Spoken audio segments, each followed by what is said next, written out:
Артрош. Моят глас е малко дрезгав, но времето е такова. Бих искал да продължа оттам, откъдето господин Трош завърши с войната и необходимостта от нейното прекратяване. Това е една от важните части на неутралитета на Австрия. Но преди това съвсем няколко думи за това, че професор Близнашки спомена за процеса на превод. Не беше лесен. Отнени, може би, една година на този превод. И ако сравните, примерно, Конституцията на България и Конституцията на Австрия, не по същество, като структура, те се различават доста. И когато говориме вече за един завършен продукт, би трябвало наистина да благодаря на екипа, който се занимава и разбира се под вещото ръководство на професор Близнашки не трябва да се пропуска и редакторската работа и предпечата на Софийския университет. В крайна сметка, вие ще прецените доколко сме си свършили работата. По отношение на неутралитета, това е неотменна част на австрийската идентичност, която всъщност се закрепва в консолното развитие на Австрия. Тя има своите исторически корени, на които не е необходимо сега да се спираме и да ходим твърде далеч. Аз ще спомена само няколко факта, които представляват неотменна част на политиката на Австрия за неутралитет.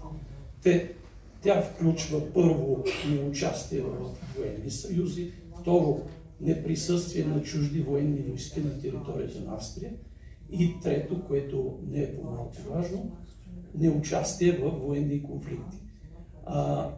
Би трябвало да споменеме член 79 от Конституцията на Австрия, което се занимава с въоръжената отбрана на Австрия. За разлика от България, предполагам, така уважаемото общество представено тук знае, че Австрия има редовна военна войска, за разлика от българската.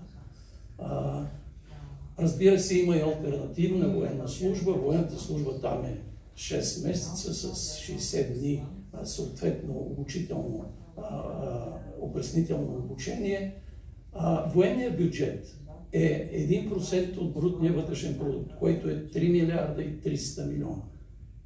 С 1 милион приблизително повече от българския, който е 2% от брутния вътрешен продукт. Бих искал да спомена един факт, който предполагам тези, които следите отблизо историческото развитие и днешните развития в Австрия, появиха се две петиции, за които аз знам, които поставиха въпроса за прекратяване на австрийския неутралитет.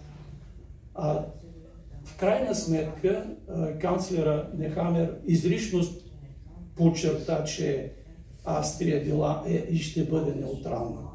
И това се показва от нейната практическа работа, от факта, че в Виена е разположен третият основен център на Организацията на Обединените нации, в което има над 90 международни и други неправителствени организации. България има постоянно представителство към ООН и другите международни организации. Тоест, неутралитет не значи не ангажираност в международните дела и Австрия го показва в практически план това. С това искам да приключа.